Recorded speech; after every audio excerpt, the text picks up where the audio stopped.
Oftentimes, learning characteristics refers to the difficulties and challenges experienced by students with learning disabilities and ADHD. While these are also essential to determine possible accommodations and interventions, it is equally important to present their strengths and abilities alongside their challenges, as this can be used to help create a positive niche for a student. It is according to Armstrong 2012. So it says that yung mga students nga daw po na nag-i-struggle sa kanilang learning difficulties, sila yung mas nangangailangan ng tulong or dapat pagtuunan ng pansin. Students with learning difficulties are known to have challenges in language, literacy, and memory. It is according to Kirk et al. 2015, as well as in math, writing, and focusing, attending skills. Nonetheless, it is important to note that these are merely general characteristics, as there are individual differences in terms of abilities and difficulties among children with LD and ADHD. In language development, they often display delays in learning how to speak, have difficulties in naming objects and retrieving words from memory, and have limited vocabulary in comparison to typically developing peers. Students with LD oftentimes struggle with having to organize their thoughts, that they are unable to use precise words to express their ideas. On the other hand, these are the students with learning difficulties who are better at oral expression in relation to their reading and writing, but are able to transfer their thoughts to writing. Those students na merong learning disabilities is sila yung nahihirapan sa pagkatuto ng pagsasalita. Then, mahirap din para sa kanila na pangalanan yung isang bagay. And then, dahil nga nahihirapan sila na kunin yung mga salita na galing sa kanilang memory, kasi nga limited lang yung kanilang alam. And then, yung mga students na may learning disabilities nga daw po is kadalasang nahihirapan din sila sa pag-aayos ng kanilang mga iniisip. Kaya't hindi nila na ipapahayag ng wasto kung ano kanil hindi nila na ipapahayag ng wasto ang kanilang mga ideya gamit ang kanilang tamang mga salita. In terms of reading skills, students with dyslexia display delays and difficulties in phonological processing, word reading or decoding, spelling, and oral reading fluency. Fundamental to reading is phonological awareness, or the knowledge that all words can be segmented into phonemes or sounds, and that the letters in written word correspond to these sounds. Individuals with dyslexia have poor phonological awareness that subsequently impedes reading ability, fluency, and accuracy. This basic weakness then blocks access to higher order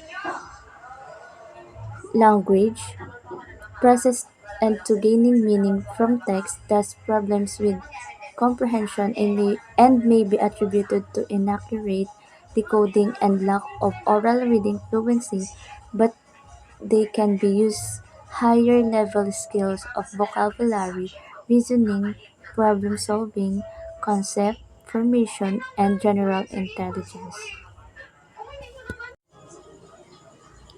Phonological awareness is essential for decoding words, as it involves understanding how letters correspond to sounds. So, because individuals with dyslexia struggle with phonological awareness, their ability to accurately decode words and read fluently is compromised. This leads to slower, more effortful reading, which reduces comprehension. Essentially, the focus shifts to decoding individual words rather than understanding the overall meaning of the text.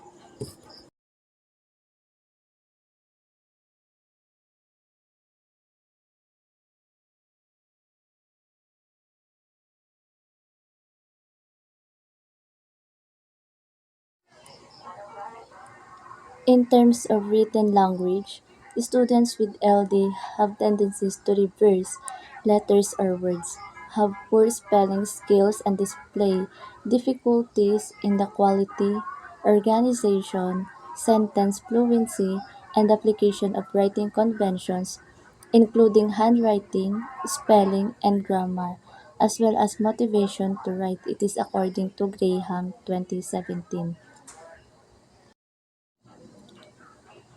As for math skills, the difficulties manifest in relation to students' age and grade. For instance, students in the first grade level have problems in the retrieval of basic math facts and in computing exercises, while other children display severe difficulties in learning the multiplication table and understanding algorithms of the four basic operations: addition, subtraction, multiplication, and division. Moreover, they are known to have incomplete or inadequate procedural knowledge or of algorithms, which are reflected in the way they misuse or substitute arithmetic sign, forgetting to regroup, misplacing digits, or not following the proper alignment of digits when solving or solving from left to right. As a result, students with LD struggle with more complex math equations and problems as they lack the foundational arithmetic skills. Moreover, students with LD also display problems with short-term and working memory, mental resources used to retain information while simul- simultaneously engage in another activity. Deficits in metacognition, display attention problems, and hyperactivity. As a result, they often have trouble focusing on tasks, exhibit excess movement, rest- restlessness, and fidgety behaviors that are characteristic of students with ADHD. Because of difficulties in executive functioning, students with LD and ADHD are known to be forgetful of daily activities and routines, can be disorganized with their personal belongings and even schedules, and have problems monitoring comprehension. Parents complain about having to buy a new set of pens and pencils every week because their children tend to lose them easily. Adults tend to be frustrated because such learners seem to be forgetful and are absent-minded, and they need to be constantly reminded of chores and other daily routines, which typically developing learners would have already remembered easily. Moreover, due to their impulsivity, students with ADHD exhibit academic underachievement as well as disruptive behavior that impact on family and peer relationships. Dahil dito, sila ay madaling makalimot sa kanilang pang-araw-araw na organize yung kanilang mga personal things, and then halimbawa, kadalasang nagrereklamo dahil kailangang bumili ulit ng bagong set ng mga gamit nila bawat linggo dahil madaling madaling nawawala ng kanilang mga anak yung mga gamit nila. Answering on neurodiversity, children with LD and ADHD also have their strengths and abilities amid such difficulties and limitations. Students with LD are known to have strong artistic abilities and visual spatial skills. As a result, they oftentimes display unusual skills in drawing, doing mechanical puzzle as well as in building models. Moreover, they are known to be creative, divergent thinkers, imaginative, and highly curious. For instance, a famous person with dyslexia is Charles Schwab, founder of Charles Schwab Corporation, who attributes his success to his dyslexia. He only learned he had dyslexia when he was 40 years old. After his son was diagnosed with the same condition, despite being excellent in economics and business, he narrated that he would sound out words to understand them when he was younger and that he would still struggle in understanding books about topics unfamiliar to him, but because of his dyslexia, he was able to think out of the box solutions.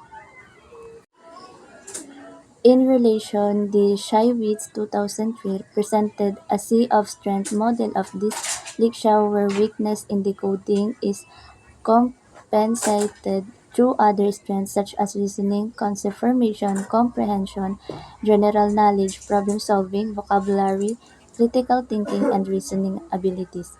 This is the reason why students with dyslexia are oftentimes active in class recitations and projects but struggle with literacy tasks that involve reading and writing stemming from their phonological deficits. General educational adaptations the use of universal design for learning principles such as providing multiple means of presentation, expression, and engagement are effective for all types of learners and provide a level playing field for students with LD, SLD, and ADHD.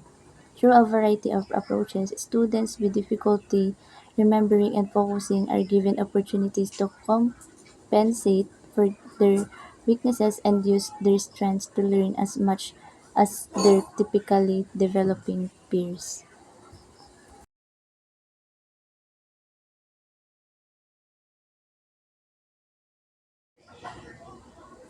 In addition to UDL, an approach that has been proven to be effective for students with memory and focusing difficulties is the use of explicit instruction of literacy skills, comprehension, and writing strategies, such as approach uses a step-by-step instruction and includes modeling, providing guided practice, as well as independent practice, while giving immediate corrective feedback so students will understand what and how to improve.